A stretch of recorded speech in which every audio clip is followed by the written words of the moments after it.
Welcome back to Between the Levees. I'm joined today by Mr. Michael Benson, who I ran across in one of the many Facebook groups I'm participating in the tug and barge industry. But in this case, we'll be a little bit outside the levees, coming to us from New Jersey. Michael, thank you for joining me. Hey, good afternoon, Tim. You've seen a few of these. You know how they begin, sir. Tell me, where were you born? Well, I was born in Elizabeth, New Jersey back in the 70s. My parents, also Jersey natives. My father is a human resources guy, didn't have much to do with water, and my mother's a registered nurse. So growing up was kind of in an urban, thickly settled kind of place. Like I grew up on 4 lanes of traffic across the street from a Ford dealership. And it wasn't until going to school later that I got exposed to sort of more open settings, like up in New Hampshire back around 96 to 2000.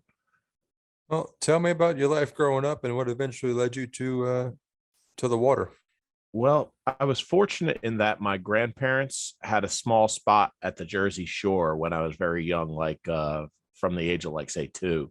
They had a little beach house in Ocean Gate, which then at about the age of 6, they pivoted into this dilapidated waterfront house in a place called Lenoka Harbor, New Jersey. Now that's south of the Toms River, north of Forked River on the Barnegat Bay, where the Cedar Creek flows out into the Barnegat Bay. And it was a place that, it never made it beyond having finished plywood floors and salvaged houseboat windows in the house itself and sliding glass doors from a storm damaged arcade in the front of the house. In other words, they were just, she was a glass factory worker, my grandmother, and my grandfather was a Jersey City police officer. So they did a lot with what they had. And while it wasn't like a rich surrounding in the monetary sense, it was rich in the sense that, you had the waterfowl and you had the snappers in the lagoon and all this stuff, bluefish on the bay and fluke. So it was a rich setting to grow up on the water. Now, I was fortunate enough that my mother's youngest sister, Carol, found herself marrying a guy, Rich O'Leary. And the O'Learys were pivotal in my life in the sense that they were Linden, New Jersey, where this refinery I'm sitting in happens to be, and as well as Ocean Gate type people. So they had a little bit of that shore influence. Now, they were sailboat people, like things like sunfishes, lasers, competitive sailing. As a result of that, I got into competitive sailing at a young age. I was racing from the age of like 10 to 19. And I also raced bigger sailboats in adulthood out in Wisconsin and taught sailing through my teenage years. So a lot of small boat operations. So I already had a basic command of knot tying and so forth. I was taught how to tie knots by a man named Burton Diesendorf, who was one of the founders of the Toms River Seaport Society. He was very into marlin spike things. He could splice wonderfully, knew how to do a number of sinnets. He could tie the knots all different ways. So, I mean, he always drummed in our head our basic knots, your sheep bend, square knots, clove hitches, figure 8, bowline, things like that. And I had an interest in maritime things, and I didn't have the sense to listen to my father when he brought me over to SUNY Maritime in my late teenage years and said, hey, you like the water. There's people out here that do this. Maybe you want to think about it. Now, I was just a punk skateboard kid at the time. I didn't pay it a lot of attention. I said, nah, Dad, that's not for me. And I didn't do it. So I went through life doing a number of different things. I ended up in the arts as a glass blower. I ended up working in the commercial salmon industry for a season, stacking corks and driving skiff for half the season. I then, while working in retail fish market stuff, filleting fish, staking fish, setting up a case, selling fish, shucking oysters, things like that, I identified that I wanted to further my personal life on the water, which is namely sailing. I got a couple old sailboats that I use recreationally. So in order to get those, I needed to find a way to make more money. So I actually sent myself to nursing school. So I have a nursing degree, which I still utilize part-time in addition to my work in the maritime field. So basically what happened is I pivoted away from the full-time nursing in 2018 fall, went on a sabbatical, helped an older gentleman move a boat down from Solomon's Island, Maryland to Daytona Beach, Florida via the ICW, at which point I decided I didn't want to do full-time nursing. I wanted to get into something more maritime related, because I got my captain's license back in 16 just as a good thing to have, mariners program, so forth. So I didn't have a lot of quality sea time. All my sea time is on like pretty small vessels. So what I ultimately did is I approached a guy at a Towboat US boat booth looking for work. I said, do you have anything in assistance towing that I could get into? I want to do, things like that. He said, I don't, but I have something over at the oil refinery in Linden. He said, you could take a look at that. So I give the human resources woman at Miller Marine, Dawn, a call up at Miller's, and they bring me in. We talk about my background on the water and how I'm kind of looking to grow in that direction. And they sent me over here to the Bayway Refinery. And that's when I got introduced to driving boom boat. So, and here I am 4.5 years later, still into it. Well, I know little to nothing about boom boats, so tell me about that job. Well, boom boat is basically this. There's a law in New Jersey that requires that vessels loading or offloading oil products be encapsulated and surrounded by a floating rubber wall. That floating rubber wall is called boom. So we operate with 3 different vessels here. They're aluminum work boats that have diesel IOs. So, you got Yanmar's paired to Merc Cruiser drives and Cummins paired to Merc Cruiser drives with regular Morse controls. You're in a simple wheelhouse, and we basically store our boom flaked in bites. So you have lines hanging that you clip your lines in place. So say if it was a small barge approaching, you would let less lines go, so you don't have great as length of a boom to tow around. And then you basically tow that boom around the barge or ship, and then you bring it to the riser that floats up and down with the tide, and you connect the lead of the boom to that pigtail on the riser, and now you've encapsulated that barge or ship. So in the event that that barge were to leak, the oil would float to the top and be contained. And in the time I've been here, we've only had one serious spill event in which I believe a tankerman fell asleep on a barge when it was loading at one of the piers here. And it resulted in like 3 days of cleaning up by our response team, but it largely mitigates the spread of the product, so it doesn't, get up and down the kill here. Anything else to share about that? Anything interesting? Any stories about that job there? So some things to share about it is when we think about places like the Arthur Kill or say New York's East River, their tidal straits, and they're interesting in that I think they mimic some of what river dynamics are. I mean, I don't know river dynamics, but I read a beautiful book by that captain in Alabama that sells a wonderful title on basically a lot of the rich knowledge that all you folks that work the inland rivers about how, you've got fast moving current on the inside and slower moving current on the inside, and how that affects sediment deposition, and how you've got to have enough point coming through a turn so she stays on her. I mean, I don't know it. I mean, I've read things like Blank's Modern Towing. I've read Primer on Towing, Reed. I have Schlesinger's book on Z drives. Another one of your guests that I spoke with, I believe Royce Legg, recommended the handling of tugs in port, which I intend on acquiring. So I'm kind of like in a feed my brain stage of the maritime field, and I'm kind of got inspired by your podcast and also that book where that woman interviewed 100 captains through the years on the Mississippi upper, lower, and throughout.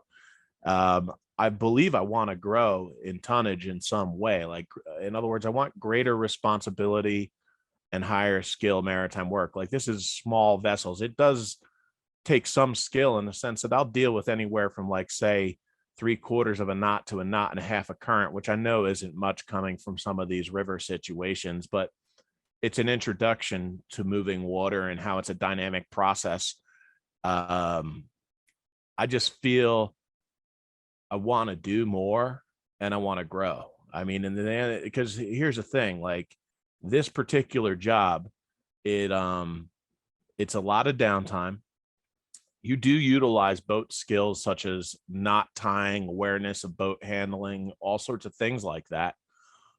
But to me, it's not a destination. Like, in other words, there's something more. Now, I could talk a little bit on what I've done for the parent company at times. I've filled in at points doing launch captain over on New York Harbor. And what that is they run a service in which, say, gaugers or inspectors or Coast Guard individuals or pilots or whoever needs to get to or from a vessel in New York Harbor.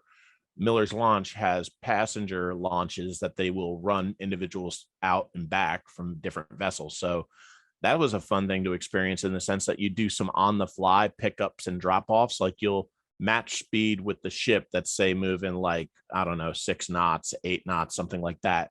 And you're real close to the ship. And then you'll turn gently into the ship and clutch up and forward. And you'll just pin your nose on there and you're on. And then once you're fixed in position, that pilot's going to come down the ladder, step onto your bow, and then come on into your cabin. And at that point, you just turn away, and the bow wave that's formed between your picked off boat on the side of the ship's hull, it just kind of pushes you off and you separate. And I did enjoy driving that sort of thing, in the sense that I've like to think decent boat handling for small vessels, in the sense that I've, understand basic things about usage of rudders and props. And I mean, I'm not king of the world or anything, but I do okay driving the 48 footer that Rutgers has, and I'm trying to learn. Speaking of Rutgers, tell me about what you're doing for them. Well, that was a fortunate thing, in the sense that I bumped into a gentleman that had been working there from all the time since he was a student. So he's about 25 years to it. His name is Roland, a nice guy. So he was in taking a glass blowing class at a studio at Maker Station down in West Creek. His son hadn't taken the class, so Roland comes by and we get to talk, and we realize we're both water people. So he says, "Hey, we're going to be looking to hire an assistant captain at some point. Would you be interested when it comes open?" I said, "Yeah, I'd love to do that." So finally he emails me one day, and I just get it together, my cover letter, resume, all that, get it moving. And I interviewed, and the thing that set me apart, that enabled me to get in there, is they're a real small organization from an operational perspective that kind of operates on a shoestring in some respects. So, like, they interviewed some other captains and they ask them a question and they say, "Well, I'd have my engineer." And it's like, "Well, wait, you don't have an engineer here." Like, in other words, it's everything from varnishing things to painting things to changing hydraulic hoses to, it's anything and everything. The job's probably only 15% driving boat and 85% maintaining boat, but that's okay.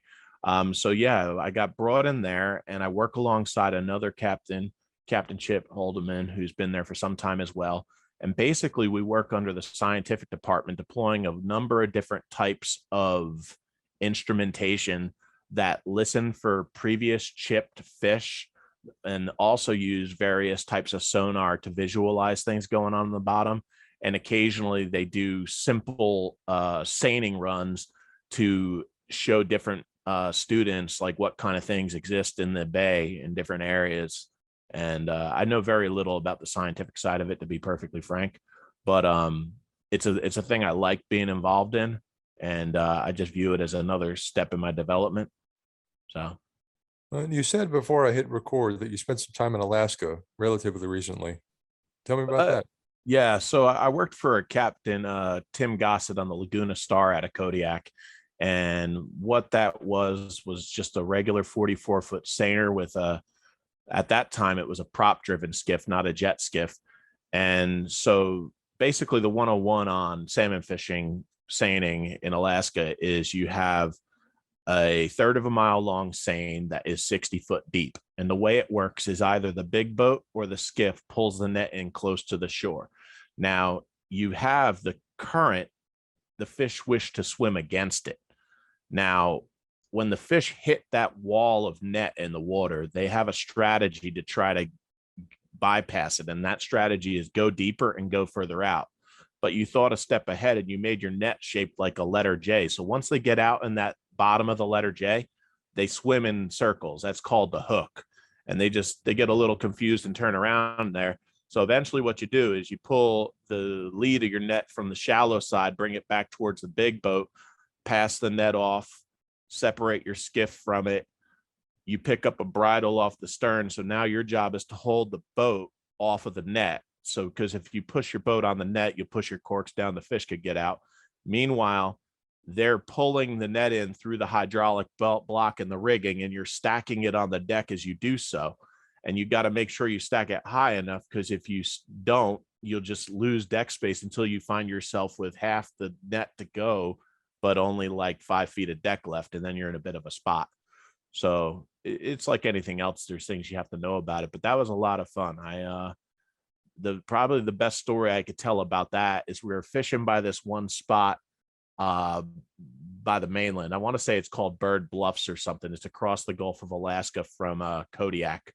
And the net, sometimes as you're pulling it back to the big boat, you'll see a hard point in your corks, and that'll mean that the bottom of your net got caught on something and she's not coming free to get you from where you're going. So what you have to do in that situation is you pull the net back around where your hard point is, pull on the other side to get it off and around that hard point, and then you have to drive your boat between where you snagged and where you pulled the net to then pull free to get it to the boat. And that's kind of a lot of fun. Like, sometimes the fun stuff is when you're a little bit in the weeds. Like, nobody wants to get in the weeds, but sometimes it's a little bit interesting, the things we need to do to sort of get things back on a level playing field when things go a little bit awry on the water.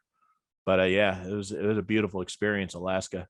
And then any highlights about your trip down the coast via sailboat? And then I think you said about 2 years ago you crossed the Gulf of Mexico.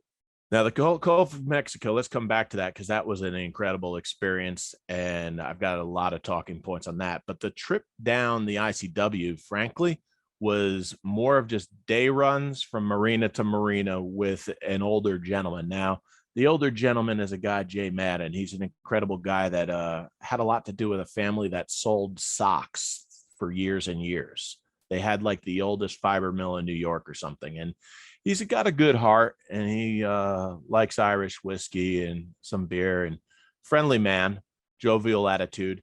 And it was really like coming at a time in my life where there were some things I kind of needed to sort of improve myself and do a little better.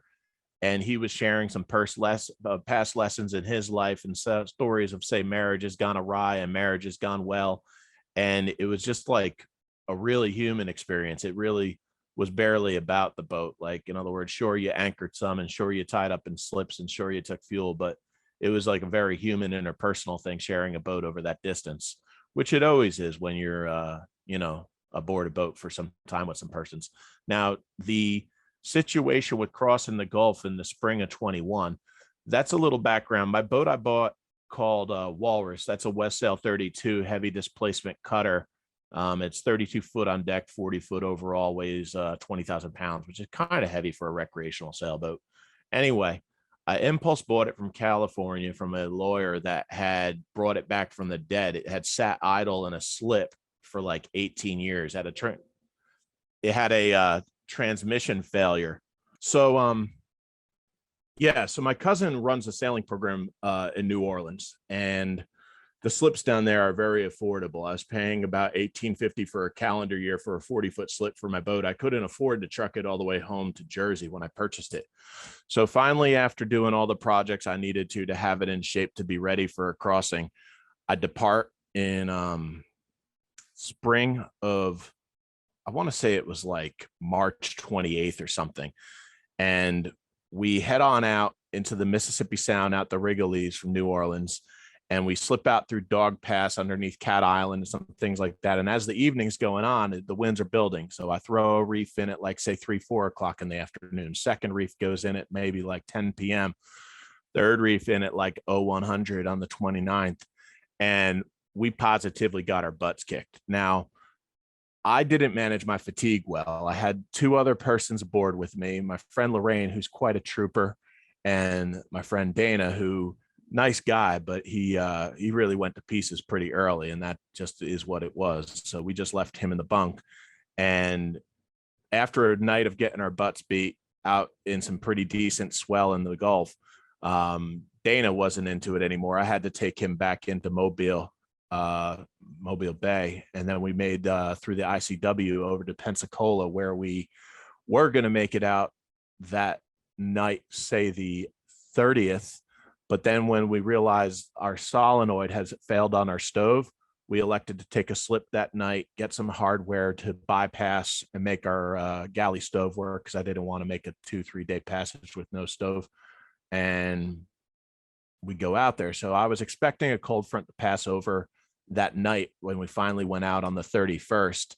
And we decided to go with bare poles when it passed over. It was windy, probably not much more than 25, but the thing about it was is the wind stayed up.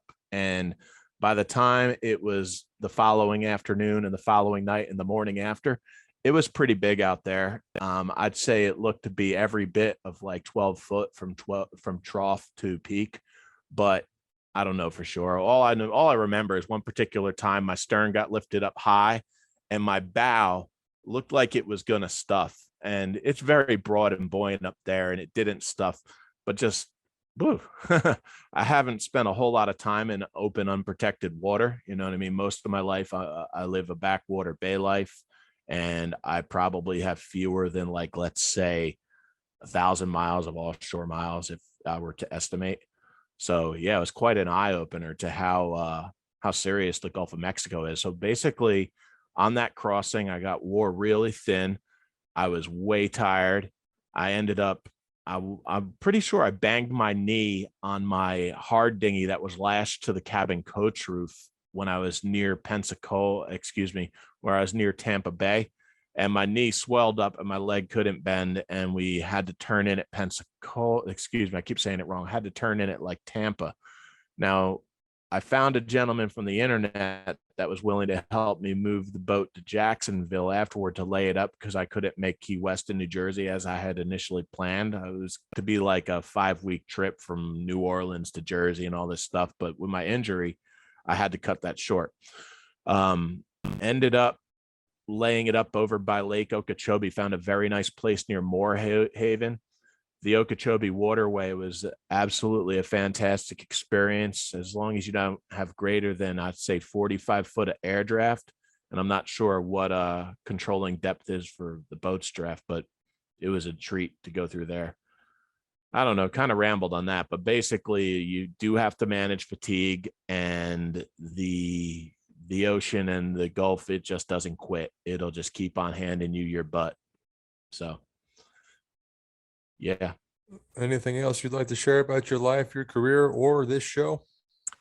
Um, I guess the best thing I can share is I'm grateful for other people that share what they're doing out there on the water and give their thoughts on which way to go or which way to jump, because I'm in the early stages of deciding on whether I want to go like a Cape May Lose ferry kind of. I know that's not between the levee, and I know it's not hardcore, but it is slightly maritime. It is home at night and so forth. I also consider a variety of towing companies that are here in the Northeast, and I question whether I want to do anything like that. Yeah, I guess I'm trying to figure out what's the right way for me to go on the water, because realistically, I feel I came at it backwards. Like, in other words, people that start commercial maritime, you've already seen the big things and you do the big things and you develop and you find your path that way. I started on the recreational side of things. And I think that's a real handicap, because first off, a lot of times recreational people, they don't read enough, they don't develop enough, they're ignorant of things. And that's the difference between professional and the weekend warriors. And I just think it's important to show potential newcomers the way in. Like, in other words, you could go here and do this, and then you could go there and do that. Like, or my next step I need to take, I'm pretty sure I need to get an AB ticket. Like, I have a 100-ton inland master's license, but I realistically feel I have to take a step backwards to develop foundational knowledge to even have a hope of applying it. Like, in other words, other than simple boats, I don't think I have any business doing much else with it yet. You know what I mean? So just trying to figure out how to grow. Well, hopefully one of these listeners or viewers might have an idea for you. We'll put some contact info in the description here. I thank you, Tim. I enjoy interacting with everybody on your threads. There's been a lot of great people already. Particularly would like to thank Royce Legg, and there was another individual that gave me a great message outlining some things recently as well.